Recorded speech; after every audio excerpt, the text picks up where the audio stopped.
Hi everyone! For Unit 8, we are going to be talking about hydrogeology, the science of underground water. Our learning objectives for this segment of Unit 8 are to define common terms associated with groundwater and to understand the elevation and pressure components of total hydraulic head and how we measure them. So what is groundwater? Technically, groundwater can refer to any underground water, so it can include soil moisture, permafrost, or deep water in bedrock that is inaccessible using wells. For our purposes, we will use the term groundwater to refer to water moving within the saturated zone. To explore this further, let's look at a vertical column extending from the land surface to the bedrock layer.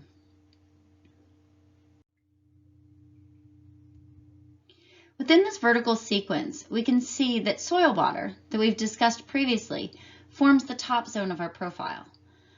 Although we know that soil can become saturated for short periods of time, outside of wetland settings, it does not remain saturated permanently, so it is considered part of the unsaturated, or vadose zone. There may be an intermediate zone here, underneath this zone of soil water, depending on the depth to the zone of saturation, or phreatic zone.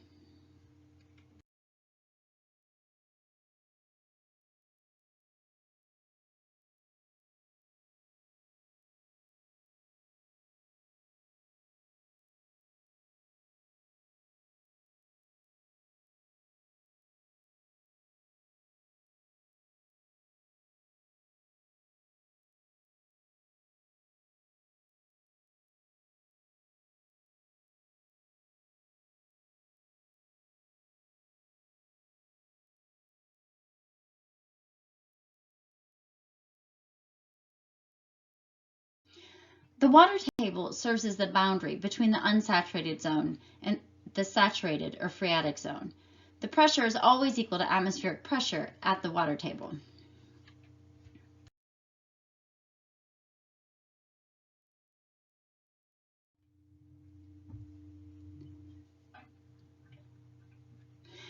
We can see this better if we superimpose a graph of pressure versus depth on top of the groundwater profile.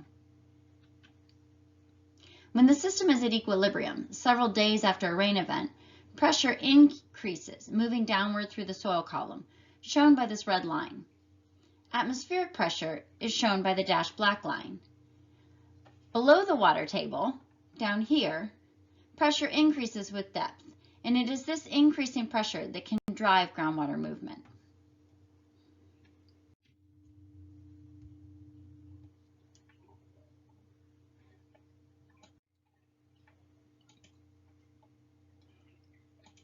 So pressure below the water table is called hydrostatic pressure. And below the water table or in any saturated zone. So if you dive into a lake, if you jump into the ocean, dive into a swimming pool, that pressure you feel as you move deeper in the water surface is the same as the pressure that is experienced if you move below the water table within an aquifer. And once again, pressure is the mass of water above a point per unit area. Hydrostatic pressure can be calculated using the following formula, where pressure is equal to the density of water times the acceleration due to gravity times the depth of water above the point of interest. So pressure increases linearly with depth below the water table, and this pressure is a form of potential energy, and since pressure can drive water movement. This leads us to the concept of hydraulic head, which is a description of the total energy contained in a fluid, but it's expressed in units of length, which is equivalent to the total energy per unit weight of fluid. The total energy in a fluid is composed of elevation, pressure, and velocity components.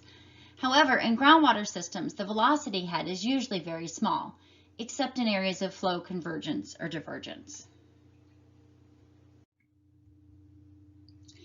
In order to measure the hydraulic head in a groundwater system, we use special pipes installed into the subsurface called piezometers. As shown by this illustration, piezometers are very similar to wells that might be used to withdraw groundwater for drinking water or to collect water samples. The primary difference between them is in the location of the well screen, shown down here for a piezometer and all along the length of the pipe for the well on the right. The well screen is the part of the pipe that has holes in it to allow groundwater to flow into the pipe. In a well, we want to maximize flow into the pipe, so there are holes all along the entire length. The water level in a well will always equal the water level in the soil or rock outside of the well. As you can see here, this is the water level both inside the pipe and it's equal to the water table position outside of the pipe.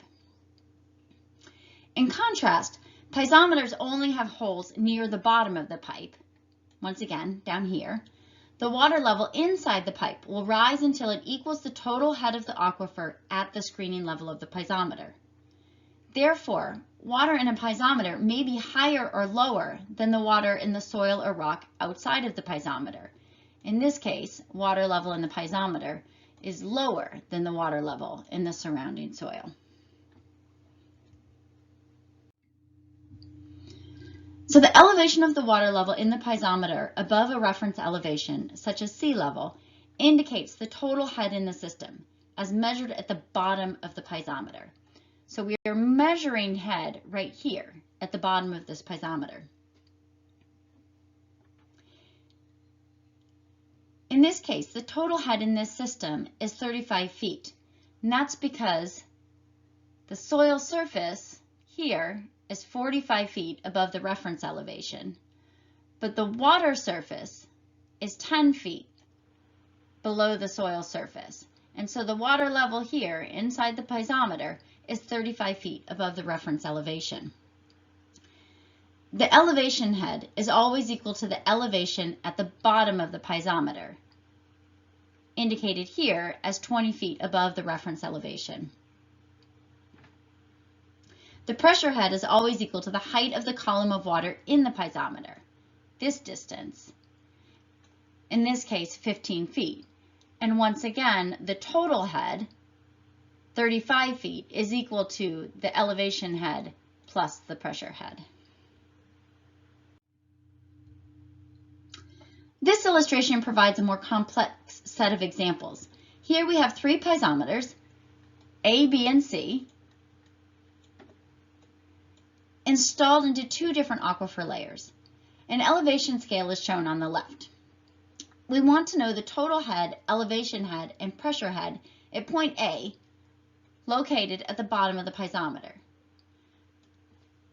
Now we know that total head, HT, is equal to elevation head plus pressure head plus velocity head. But we assume that the velocity head is negligible for this system. The pressure head at the water table is always 0 because there is no water above this point. We can see from the illustration that the bottom of piezometer A is about 550 feet above sea level, and that the water table is even with the bottom of the piezometer.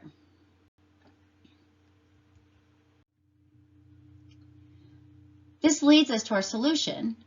The total head and elevation head are both 550 feet because the pressure head is 0.